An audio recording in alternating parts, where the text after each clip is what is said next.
Hey everyone, this is a Goat and Fox talking about movies. I'm Daniel Goldhorn. And I'm Reynard. And today we are talking about the number one pop culture sensation to come out this century.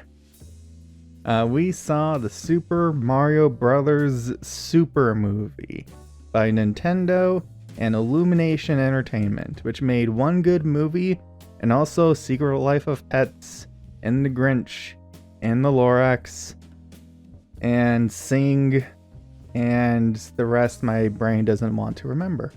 I think this might be the first Illumination movie I've actually seen. I somehow avoided the scourge of Despicable Me at all, and yet here I am. Death comes for us all sometimes. Death comes for us all, Gato. I wish. Can we just rewatch Puss in Boots and just talk about that? I have a lot of takes. No. Oh, okay. Fine. So despite that introduction, I don't hate Illumination.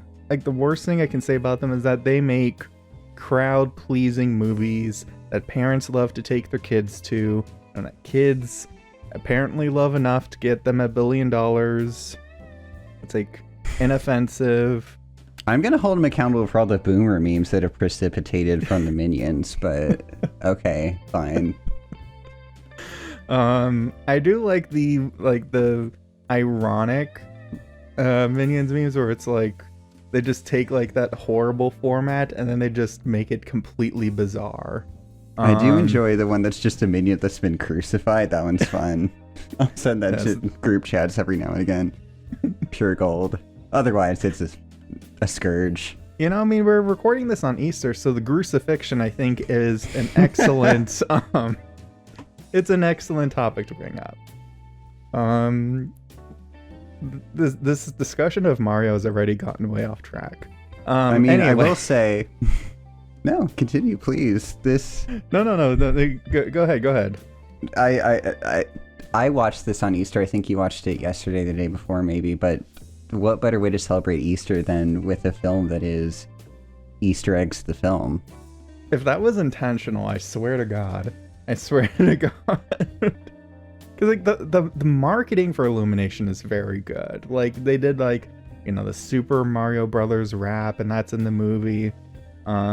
You know, at this point we should probably say spoilers, actually. Like, we don't really care about spoilers, but people will be like, oh my God, I can't believe you told me this song is in the movie and you spoiled it for me. That's our disclaimer. Like, you know, so it's like, they know how to market a movie and they know how to animate a movie. Just kind of like jumping in like right away. Like when this movie opens up, it's the scene from like the teaser trailer where like Bowser's giant floating rock ship comes to Penguin Land. I know it probably has a canon name. So he arrives in Penguin Land, the Penguin Castle, and I like the big battle and everything. And the movie looks pretty good. Like, they make these designs.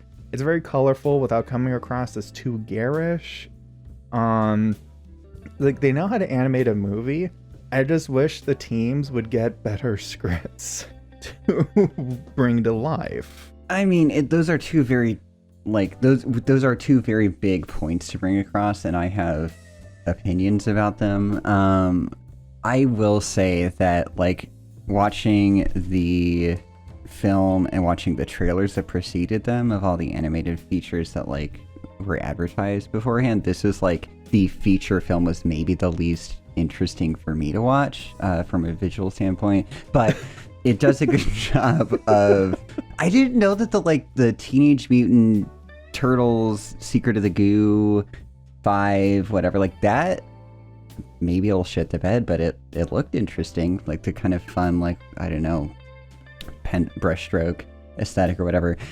It does... Illumination do a good job of capturing the, like, Mario Kart 8 kind of vibe, like the 3D animation to there, but when I'm playing Mario Kart 8, I'm playing it to, like, hate my friends and not to appreciate like an aesthetic experience. And when I'm watching a film, I want to, like, appreciate an aesthetic experience, and I kind of didn't really get that. It was competently done, not ugly or anything like that, but it also wasn't terribly interesting for me, I suppose. I do get that, because like definitely because we are seeing a lot more interesting looking animated films coming out, like between Spider-Verse, DreamWorks has been making some very interesting looking stuff. Pixar started to kind of do that, and then they snapped back to their default house style. But and then they said like the Ninja Turtles movie, which like I have no investment in the Ninja Turtles as a franchise, and I actually want to see this movie because it looks so interesting. Like I'll put that on the screen here. And editor me will put this visuals right here, and it looks really good. And so like so when it comes to like the Mario movies visuals, like they capture that kind of like Nintendo world, I guess, but at the same time it does it in a way that doesn't really have that kind of style that a lot of other studios are experimenting with. I guess I could describe it more as like faithful rather than artistically motivated. For example, at the one point you get like this weird flashback to baby Luigi and baby Mario, and it has the exact same strange little Orphan Annie vibes to the baby models, and then baby Peach looks the same as baby Peach in Super Mario Double Dash or whatever that fucking game is. So they are very like, they clearly have access to a lot of character models and whatever, but when it all came together, it was very glossy and nice, but not interesting. Especially when it wasn't buoyed by or supported by any sort of engaging narrative, which we'll obviously get to. But if we're entering this on an aesthetic level, it's starting off with nothing much for me to work on. And I fully recognize I'm very negative about this right now. I'm going to I will try to counter this. There are things that are nice about this that I like, and I'll try to put in things that I like about it every now and again. For example, I like Charlie Day screaming a lot. That's fun. That's enjoyable. I want more of that. Can we make an entire just Luigi, Luigi's Mansion movie? Can we just do that? Honestly, like yes, like I was really hoping we get some of that, because like there's like, I guess we'll get to that later in the narrative, but yeah, it's like there's a lot of like, there's like little things that I like. It's like there are components of this, so it's like, okay, that's good, that's a cute moment, that's kind of a fun moment. That's like the way it kind of coheres together might not be fully there. And you use this word, faithful. And I feel like that's a good way to describe this movie. It's faithful to a fault. Insofar as Mario's a platformer that has no plot. In a way, yes, actually. Like, I think that's a really good way to describe this. I guess, this is a good time to kind of talk about, like, our credentials as Mario fans, which to me I have, like, none. I played one Mario game growing up, and it wasn't even like a popular in like Super Mario like 64 or anything like that. I played Super Mario Land 2 6 golden coins. That's the only Mario game I've played. I guess to lay down my CV, I grew up playing like ports of Mario on the Game Boy Color, and then in my weird daycare there was Mario 64, and I grew up playing the various party games I probably had the most experience with.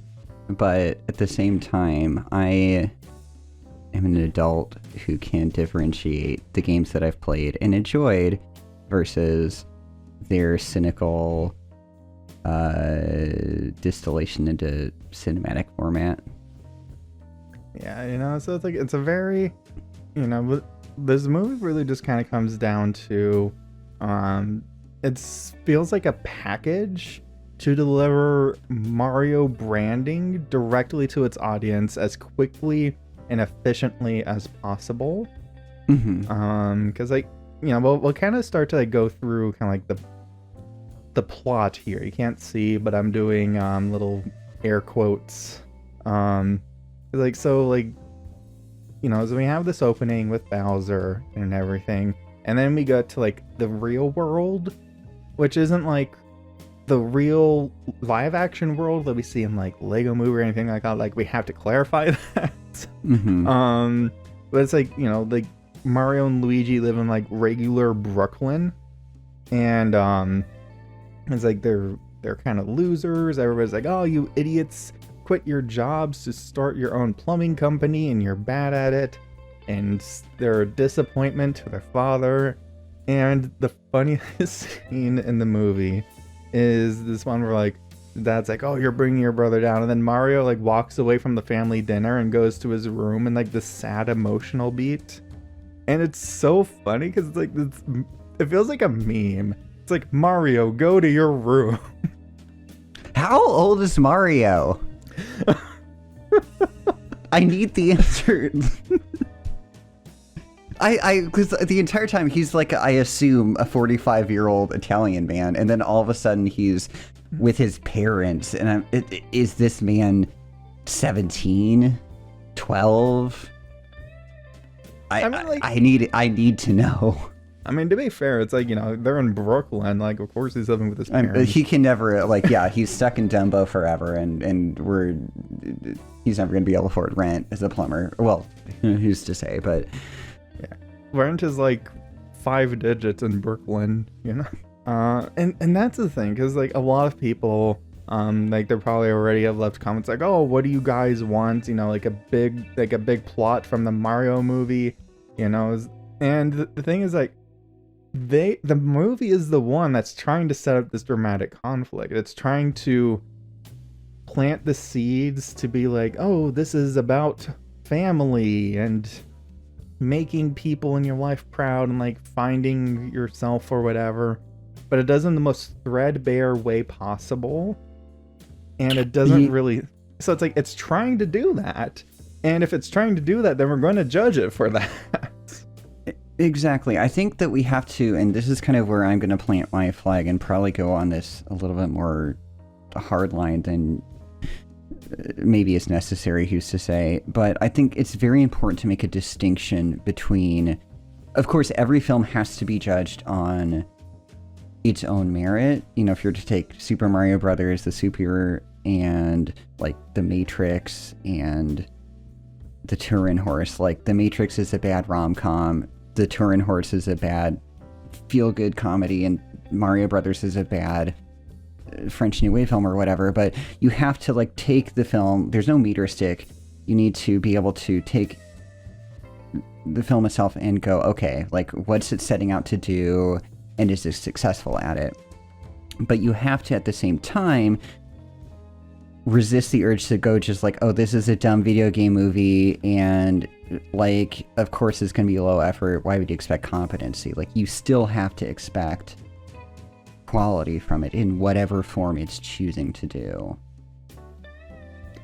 Right. You know, there's a very big, you know, you don't want to judge a movie based on what it's not. You want to judge a movie based on what it is.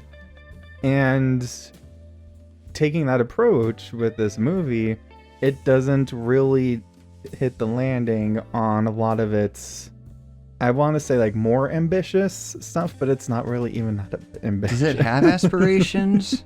It has aspirations. What is this trying to set out to do? To become the highest grossing animated movie of all time, which it apparently is on the track to do.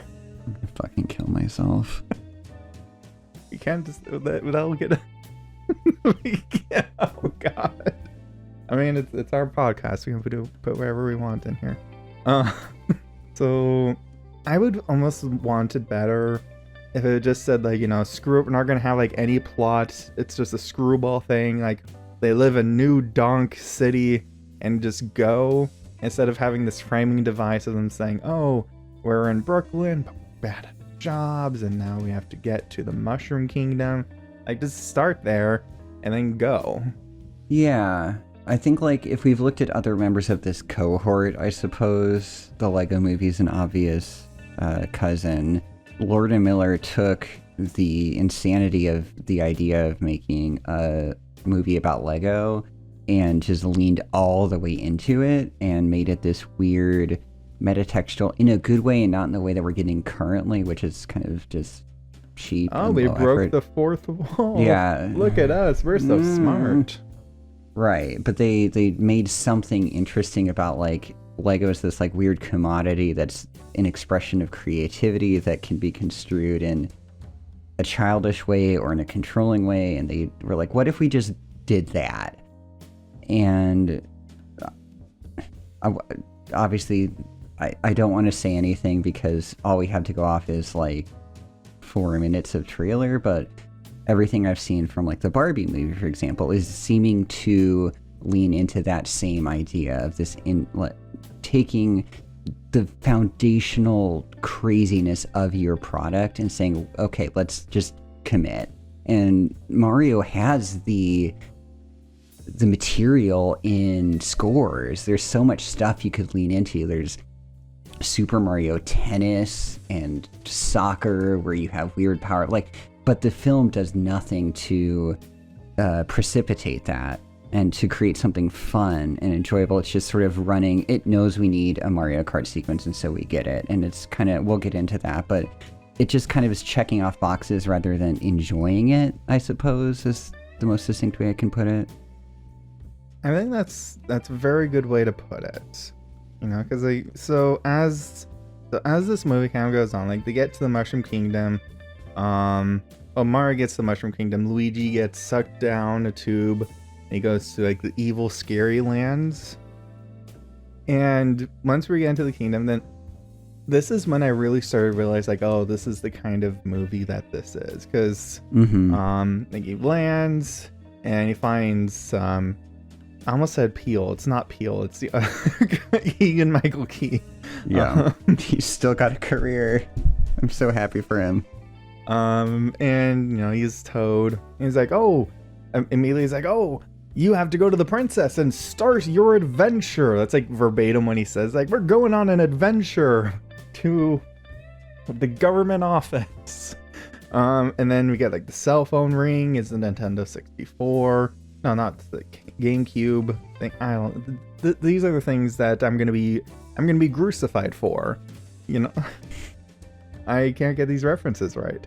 Like a cell phone ring is the GameCube startup. There's an antique shop that sells like pixelated versions of objects. Like that was a cute one. That was a cute little gag there. But then there's other stuff like I get to the door, like I have to see the princess, and the guards are like, sorry, our princess is in another castle. And I was like, okay, that didn't even flow right. That just, but you knew it was gonna happen, right? Yeah, that they were required. That was the pitch. Like, you're gonna say this phrase, and but it's gonna be like kind of in a unexpected way, but not like unexpected, but in a way where it's like, oh, that did not flow with the. Like that stopped the energy of the movie there. And I think that was a moment when I realized, like, oh, this is just going to be a package for member berries of Mario. Yeah, and kind of like from that point moving forward is kind of where, for me, at least, the other major thematic term comes into play, which is convenience. The entire script and flow of the story is informed by how can we most efficiently and easily and frankly lazily move forward the storyline. We know we need a conflict between Bowser and Peach, and Mario is kind of the antagonist to Bowser, and we have to get that to happen somehow. But we don't really want to work at it, so we know that the audience already have some understanding of this mythos, if you will, and so all we're going to do is just kind of lean on that and be like, Peach will agree to have him move along or whatever. It's just very lazy and boring. Right. There's the same where, like, the moment like Mario meets Peach, and she's like, I forget the exact exchange, but just remember being in the theater and thinking that's the weird way to get to that conclusion. And then the conclusion is, Mario, you have to beat my Mario Maker level in order to come with me on my journey. And you get to see all of the platforming bits in this obstacle course that doesn't come up again, actually. I just realized that talking about this, like, that would have been interesting if, like, those were actually, like, things you saw, like, and I don't know. It's like, it's very much just like, hey, look, it's a thing that you remember from the games. And I feel like, you know, because, like, you know, we're talking about, like, the Lego movie, but that's, like, almost a decade in the past.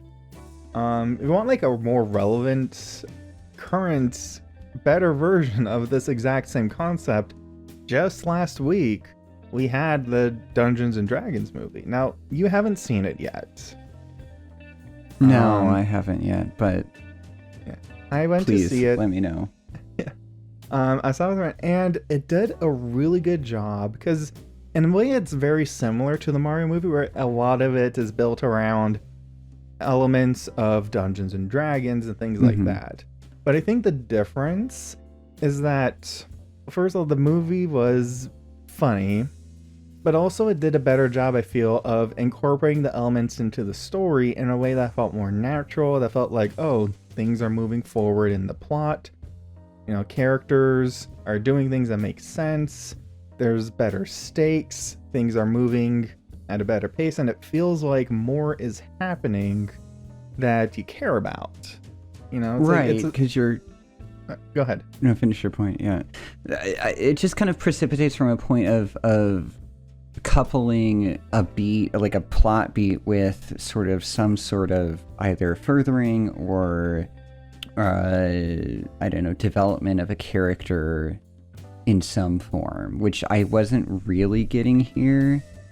Perhaps the biggest arc we have is, like, we have Mario's sort of latent sense of inadequacy, which is the farthest one that's kind of quickly wrapped up at the end. We'll get to that, but his aversion to mushrooms is a pretty big deal for some reason, which is mostly just, again, just a little reference and a little joke.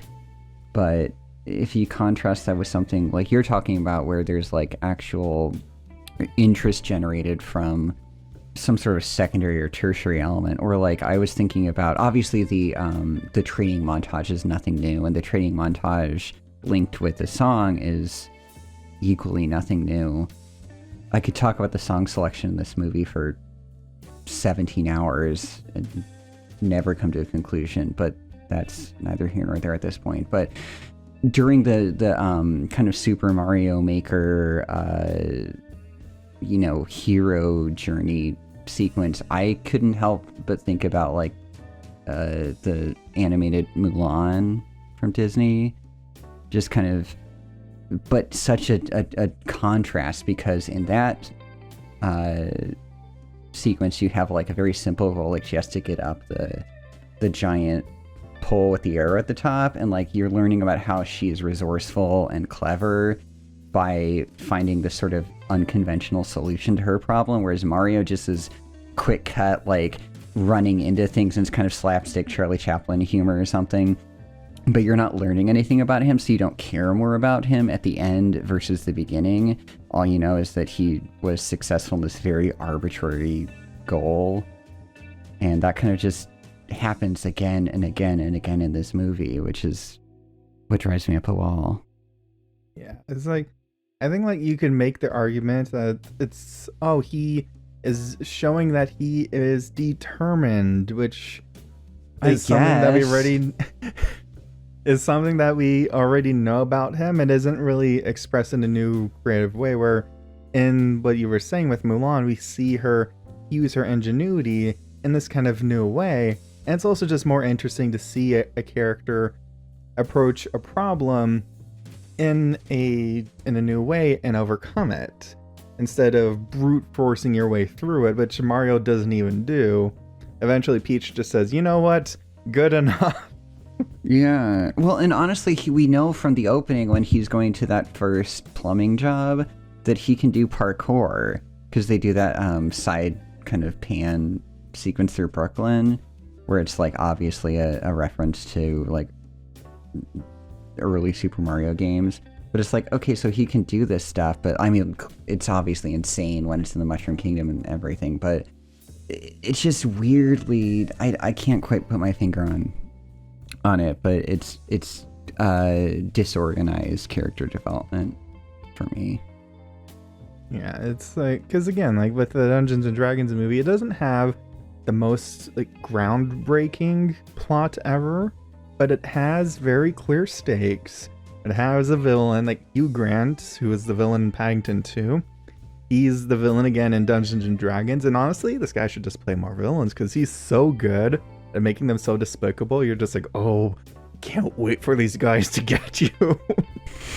And there's enough kind of like, you know, character beats that are like, okay, like the story works for what it is. It's strong enough.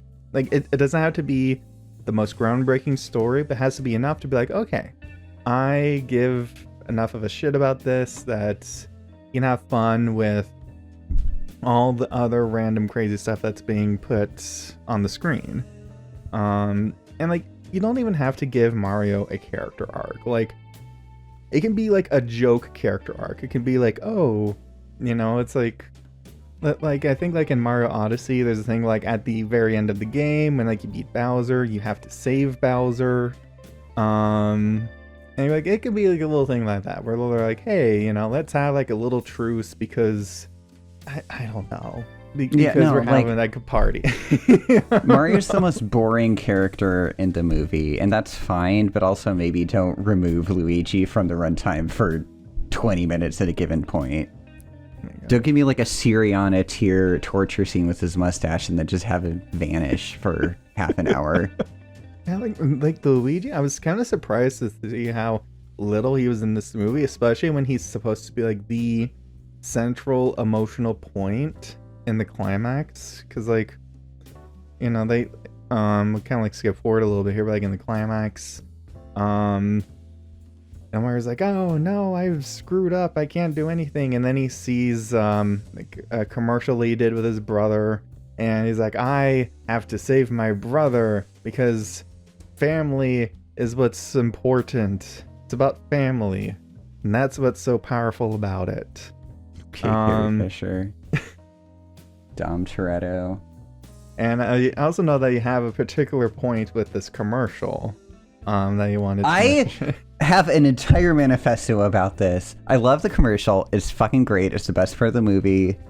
The woman reading lines off clearly an off-screen prompt is very like local access commercial situation. But that motivating moment when Mario has to find the gumption to stand up for himself, it's based on falsehood and lies and wrongness, because he's looking at a broken TV playing somehow miraculously his commercial, except the commercial is like skipping to repeat phrases that are thematically important. It says save Brooklyn, save Brooklyn. TVs don't skip. It's not a broken record. This isn't an LP. That's not how this works. That's not how any of this works. That doesn't happen. I hate everything. I want to like, no, I don't like this. This movie is unwatchable. Like, it's unwatchable. I mean, for more reasons than that, but it was bad. It was so lazy. Like, did they not think about it? Like, no. But here's the thing. Here's the thing you have to understand, Reynard. So, okay, you know, like I live in New York, not in New York City, but I live in New York, and our TVs just work different over here. Okay, is that like a license or something? Yeah. So here in the magical land of New York, TVs will sometimes skip. Actually, that's Empire State just works different. That's fine. Right. Do you have like 33 RPM or 76 RPM television? Oh, 76 RPM. That's a Patriots RPM. 70. And then in the same way, we actually have like records. If the needle goes off on the record, it'll just come out as static. Nice. I only use Betamax, so I don't understand a single term you just said. It's fine. I feel like 80% of the people who are going to be watching this video about, the Mario movie aren't going to know what a Betamax is. Or maybe they will, actually. This movie is very clearly made for people who like the 80s. Case in point, those needle drops. The song choices. Are you trying to, drive up my blood pressure? Because after the little Mario level and everything, they're like, okay, we have to go to the Kong land to find the Kong army. And then when they get there, the intro music is Take On Me, which was so off-putting that it distracted me from the entire rest of the scene. I couldn't enjoy the Monkey Land because they put this weird song in there. And the thing is, so I have another friend, he's on YouTube as Ryan Pineda. I'll put a little thing here about him. And he showed me that there is actually a track that was composed for the introduction of the scene. And it sounds like a cool, Monkey Village kind of soundtrack. And then they didn't use it because they wanted to put Take On Me. I'm not going to come for Aha because Take On Me is one of the songs ever written and I like it. But it also did not fit. None of the songs that were ever used in this entire film were ever suited to the scene. I guess the most appropriate is the Holding Out for a Hero, but what a literal choice. And plus, go ahead. It was just baffling to have a sequence play out and that this just song gets dropped in. I kept thinking about how Quentin Tarantino does these sort of anachronistic, eclectic song choices, and they even used one of his I'm forgetting the song title, but it's in Kill Bill Volume 1 at the start. It's just the easiest, lowest effort song choices, and you're like, oh, okay, we can introduce this. I guess is that a joke? Is it funny to you to cause me pain like this? I guess so. I think the one that got me the most was when they started playing Mr. Blue Sky at the ending. Because, I'll give the movie this. It is still the best animated movie to have Mr. Blue Sky at the end of the movie. I am working on a script about the Magic Roundabout getting butchered into Dougal by Harvey Weinstein. And that is haunting me. Don't make me read that. I don't want to read it. You can remove my credit. No.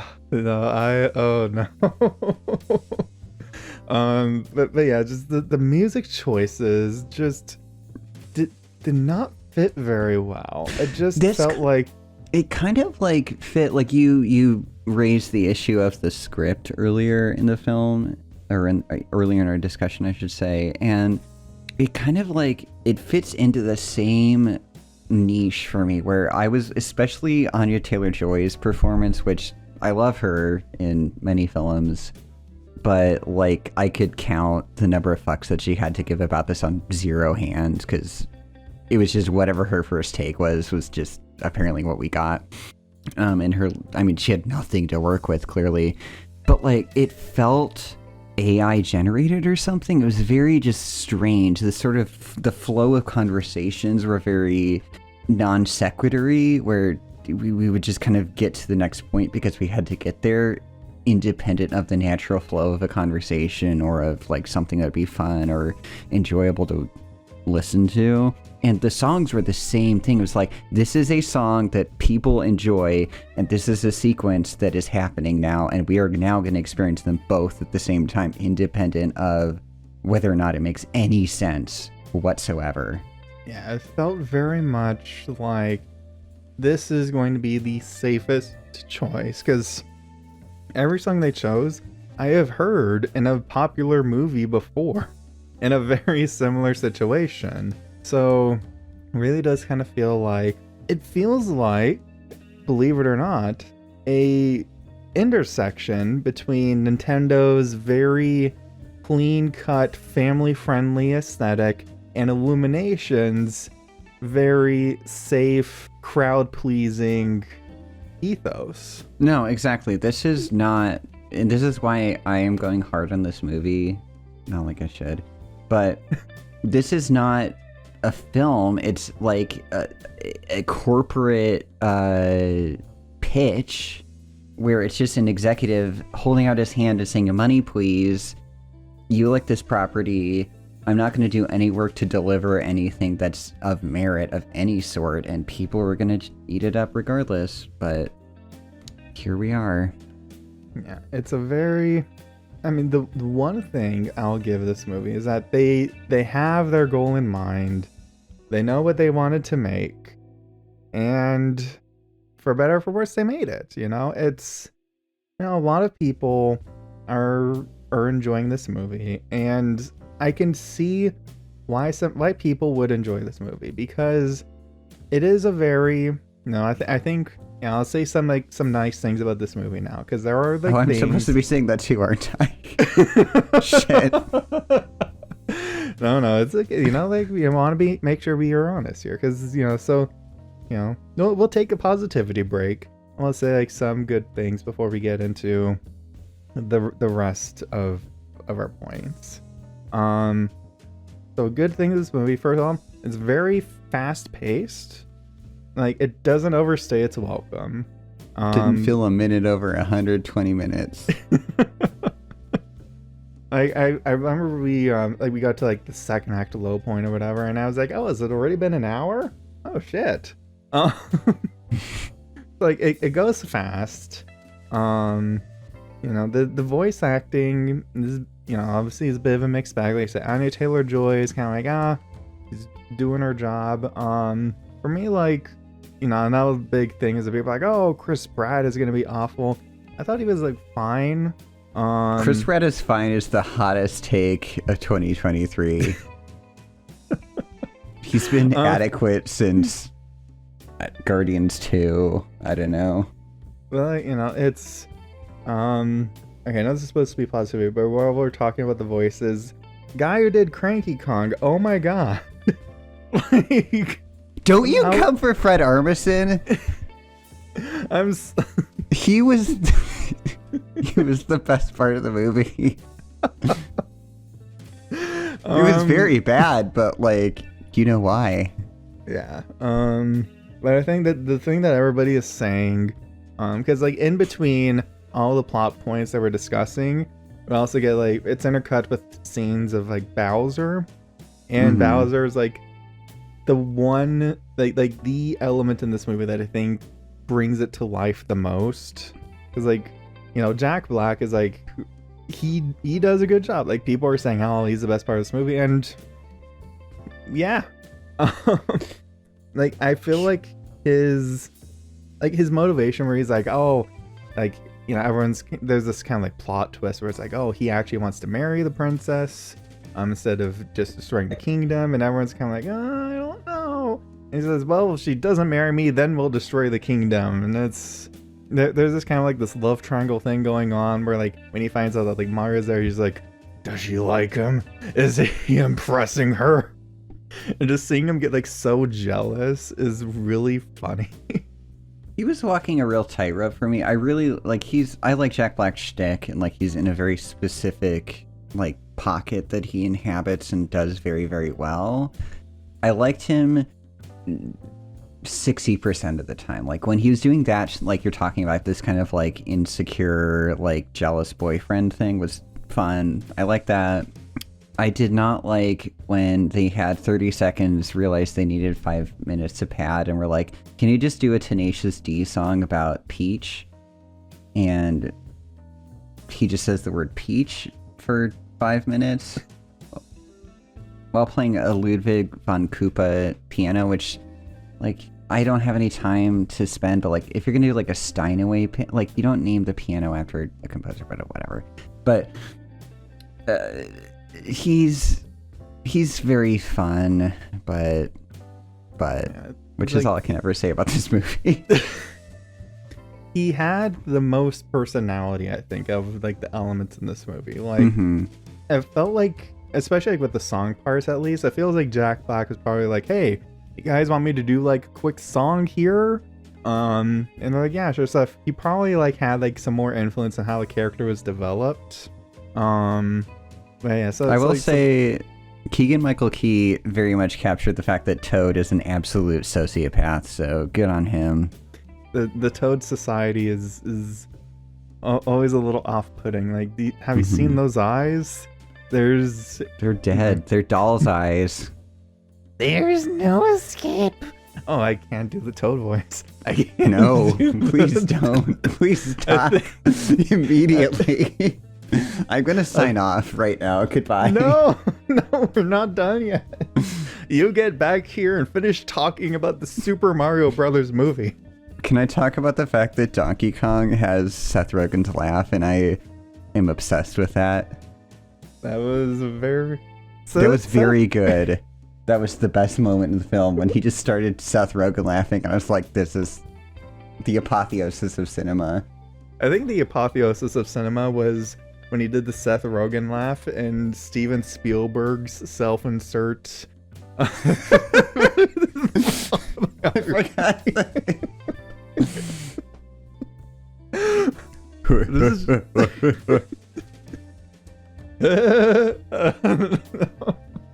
It's magical. Oh, that should be on the fucking Voyager record, honestly. It's like the aliens come. It's like, we seek the one with the golden voice, and they just play Seth Rogen's laugh over and over. What were we talking about? I don't. Oh God, this movie. Oh, God. What has it brought us down to? So Bowser wants. Oh, go ahead. To be king.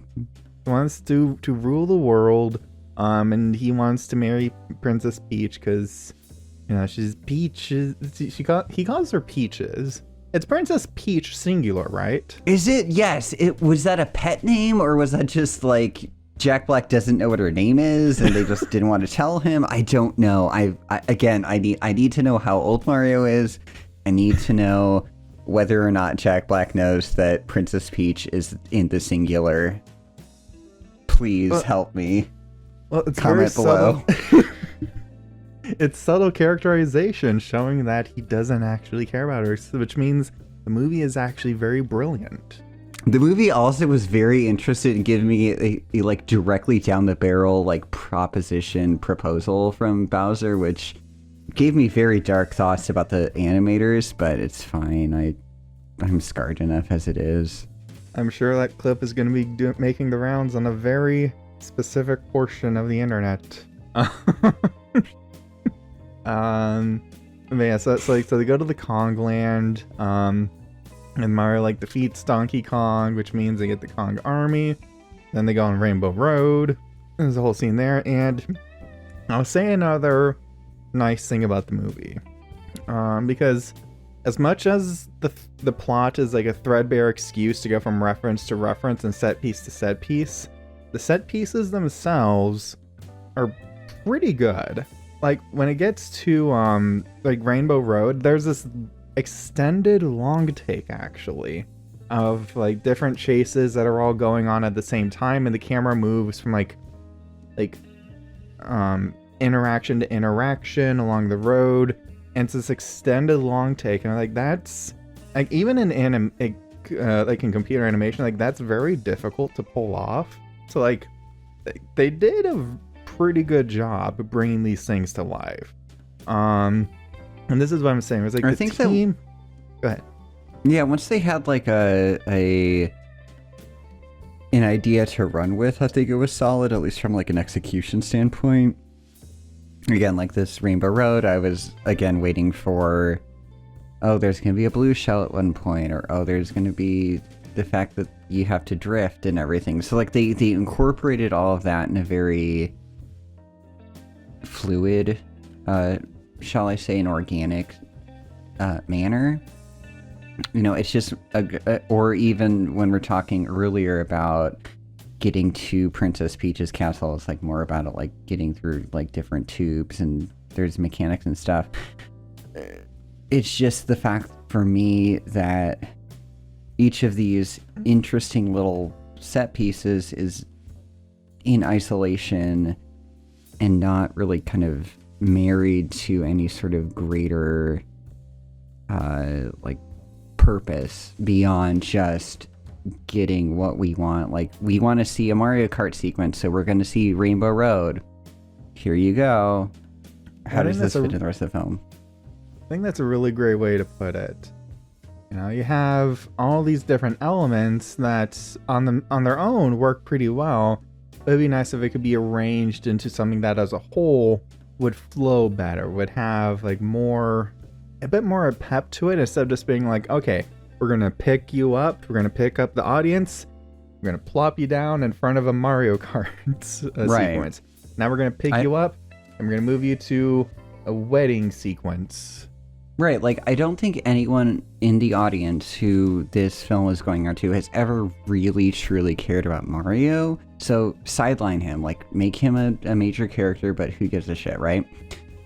Either, like, let's have Peach, like, I don't know, have some sort of inadequacy she needs to overcome for herself, or make Toad, like, a major player, or Luigi. Like, we care about all of the secondary characters more, but we didn't really get, or Donkey Kong, or, any of that. We didn't get, like, any sort of follow-through on their development, really.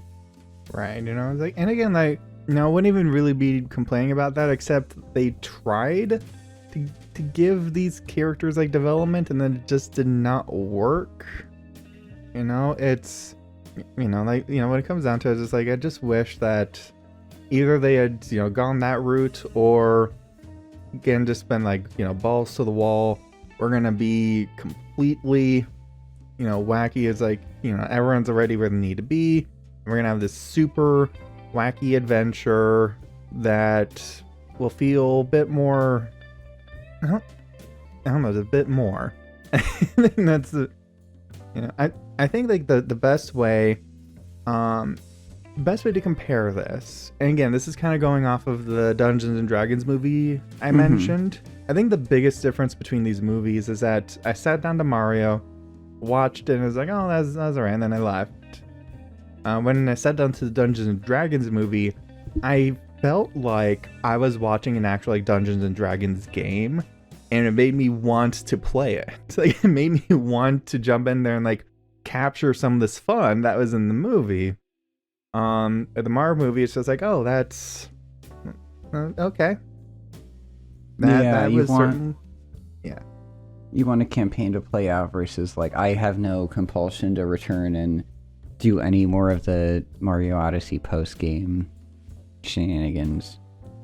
Right, I think that's like the biggest way to contrast these two. I will say, so one thing that does like that really confused me.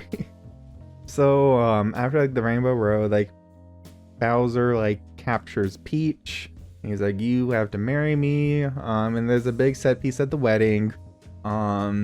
And Mario, like, there's a big fight, whatever.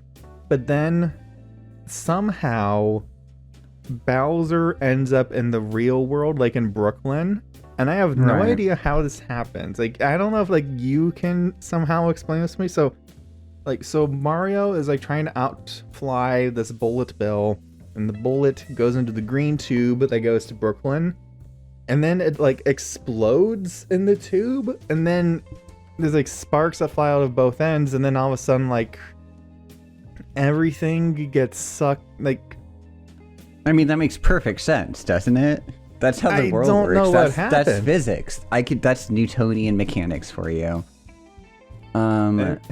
Yes, so the bullet bill explosion causes a reversal of the force field that Mario and Luigi fly through initially, and then therefore the opposite and equal reaction occurs, and therefore we're back in New York, baby. This is Brooklyn. They're not flooded anymore. Time for a showdown, I guess, because that was kind of the weird thing for me, is like, why do we have to return to Brooklyn when you could have like a fun heightened fight in the Mushroom Kingdom? But I guess it does kind of tie in the whole familial like validation aspect, so we're back kind of where we started, except now we've journeyed so far as heroes, allegedly, and we're gonna punch Bowser while invincible. I thought they would at least do something like, you know, like to like really like up the stakes. Bowser could be like, oh, I will conquer this new world that has no power-ups and no one can stop me. And then like, you know, Mario's like has to like beat him then, but like they don't go for that. I kind of thought the same, except for the fact that like when Bowser at no point ever indicated he would ever really take the 1-up or the like, I forget what they call it here, but the like invulnerability star, like I just kind of realized that he wouldn't ever be an actual threat. It's called a power star. Okay. Reynard, you know, Sorry. You have to be very conscious of these facts here. It's very important. I'll do 10 Hail Marys. It's fine. Hail Koopa. I don't know. Hail Mario. You get that one. Anyways, they saved the day. Mario's father is no longer disappointed in him. They live in the Mushroom Kingdom. Bowser gets made tiny, and gets a mid-credits scene with another song. I'm sure you loved that. They reprised my favorite part of the film. And then I don't know if you stayed to the end credits, but there was I an end credits. There was an end credits scene. Yoshi is the best part of the movie, and we got like 3 seconds of Yoshi. And apparently I missed the only other Yoshi part. Speaking as a Yoshi main in Mario Kart. It wasn't really much. He wasn't even like Yoshi. It was just like an egg, a Yoshi egg, and then it cracked. So now Yoshi is going to take over Brooklyn in the Super Mario movie, Super Movie 2, I guess. Which is going to happen. It's just going to happen because this movie's already made like $300 million in one weekend. Yeah, let that sink in. Boo. Boo. Boo. So yeah, that's the Mario movie. That's all the thoughts we have on this. I guess just to kind of like close it out again, like, we're trying to approach this as a movie, as something that's trying to tell a narrative story, which it is trying to do. And it doesn't really hit that mark. But what the best thing I can say about this movie is that it is a very effective way to get as much Mario goodness into your eyes and ears. You get your bang for your buck, man. There are Easter eggs to spare. You get your Kid Icaruses even, man. Like, there is so much content to cram in. We're going to be like the bad guys here, because we're going to be like, oh, Mario movies and good. But like, what you're looking for is a Mario movie that will get you all like where you want to say, oh, I want to find all the Easter eggs. Like if that's what you're looking for, this is going to scratch your itch very well. This is, if you're a parent, you want something to shut your kid up for 90 minutes. This will shut them up, and it's painless for you to sit through. Debatable. I mean, it's not Shazam. I have been blessed not to have seen Shazam 2. Yeah, any closing thoughts on your part? I mean, it's safe to say that I can't recommend the Super Mario Brothers film. It is eminently skippable to me. What I can recommend, however, is getting together, find your friends, reconnect with maybe your old college roommates or something, play Mario Kart, play Mario Party, revitalize those old rivalries, and throw a blue shell or two. That's what it's all about. It's not about watching Chris Pratt watch a apparently standard issue New York television skip on transmission and remember that it's about family. It's about friendships and destroying them with your strategic strategy of destruction. Speaking of blue shells, I forgot to mention this, but that moment in like the Rainbow Road sequence where he goes like blue shell and then turns into like a suicide bomber. I mean, that's me every time I click that. I never get them for some fucking reason because they're, even when I'm well behind, they're like, best I can give you is 3 green shells. And I'm like, yeah, but I'm clearly very deficient right now. I need help. Give me one of those like 7 things where you get everything.